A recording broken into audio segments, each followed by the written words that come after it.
Assalamualaikum dan selamat pagi. Pada hari ini saya akan membentangkan satu presentation berkaitan dengan look-alike medication.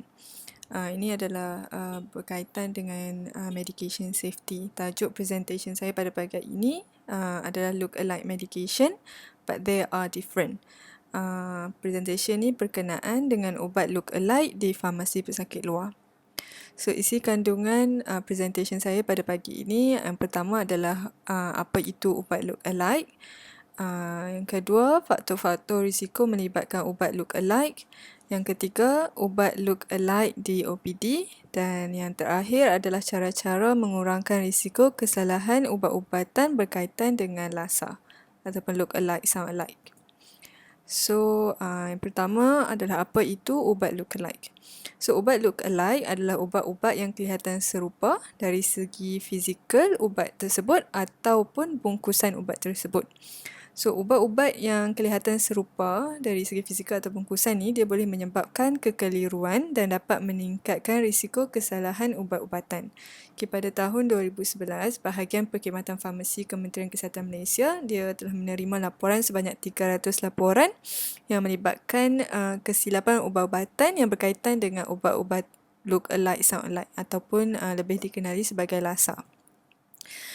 So, apakah faktor-faktor risiko yang melibatkan ubat look-alike? Okay, yang pertama adalah tulisan prescriber yang sukar dibaca. Yang kedua, kurang pengetahuan tentang nama-nama ubat. Yang ketiga, ubat baru di pasaran. Yang keempat, bungkusan dan label ubat yang kelihatan serupa. Yang kelima, kekuatan ubat, jenis ubat dan kekerapan pengambilan ubat yang serupa. Dan yang terakhir adalah ubat yang mempunyai fungsi yang sama. Ini adalah faktor-faktor risiko yang melibatkan ubat look-alike, sound-alike yang boleh menyumbang kepada berlakunya kesilapan pengubatan yang berkaitan dengan ubat-ubatan lah. So, seterusnya kita pergi kepada contoh-contoh ubat look-alike di farmasi outpatient. So, yang pertama adalah tablet atorvastatin 40 mg dan juga tablet telmisartan 80 mg. So, dari segi dia punya strip, kita tengok dia punya warna tulisan sama lah. Dan juga besar ubat tu pun lebih kurang sama. So, kita ada satu pesakit lah yang datang ke farmasi outpatient. Okay, dia tanyalah kenapa dia tak dapat ubat telmisartan. Sebelum ni ubat telmisartan tu dia dalam bentuk ataupun dalam kotak ungu lah. So, sebenarnya yang datang ambil ubat tu dia punya family member lah. So, family member mine dan balik rumah tak bagi tahu lah. So, kita dapat detect sebab dekat belakang preskripsi tu kita dah ada chop brand alert lah. Maksudnya kita dah inform pesakit ataupun orang yang datang ambil ubat bahawa ada berlaku pertukaran brand ubat yang berkaitan dengan telmisartan lah. So, telmisartan dia dah tukar brand daripada dalam kotak ungu kepada ubat yang ataupun strip dia yang lebih kurang tablet atau atorvastatin ni lah. So, bila kita bagi tahu pesakit, masa waktu tu baru pesakit dia dapat detect lah, kata dia sebenarnya dapat ubat telmisartan tapi dia dah tukar brand. So, yang seterusnya adalah tablet pantoprazole 40 mg dengan tablet perindopril 4 mg. Kita tengok dia punya strip pun lebih kurang dan juga warna tulisan dia juga sama lah. So, yang seterusnya tablet metformin 500 mg dengan tablet metoprolol 100 mg. Kita tengok tablet prednisolone 5 mg dengan tablet modiuretik juga sama lah dari segi strip dia yang belakang lah. Tapi colour ubat tu dia berbeza sedikit lah. Dan kemudian ada tablet prednisolone 5 mg dan juga tablet paclofen 10 mg.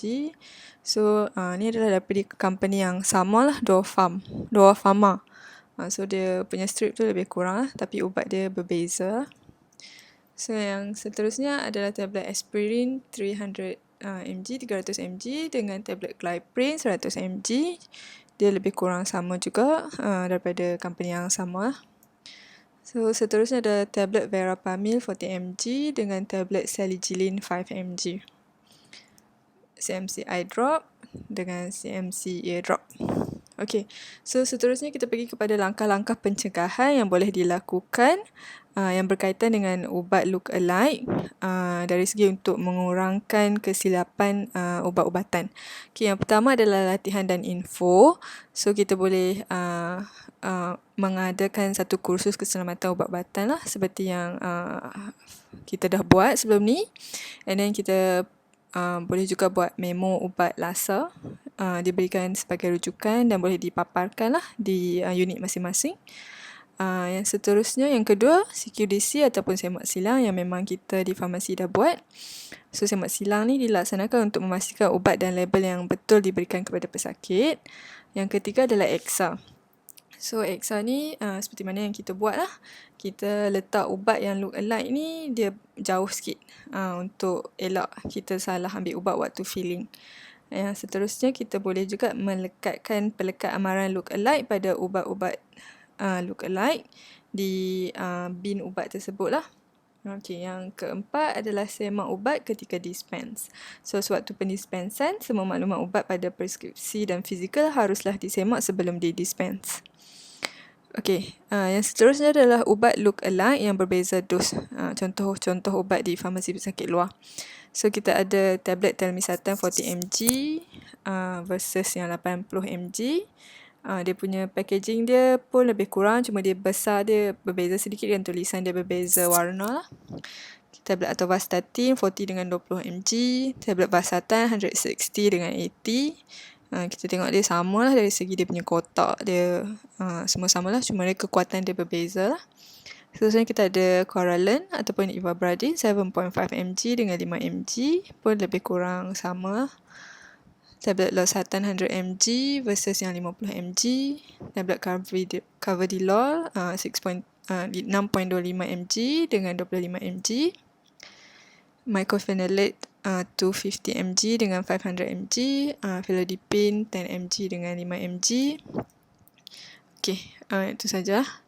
So, itu saja untuk presentation saya pada hari ini. Terima kasih kerana memberi perhatian dan mendengar presentation saya.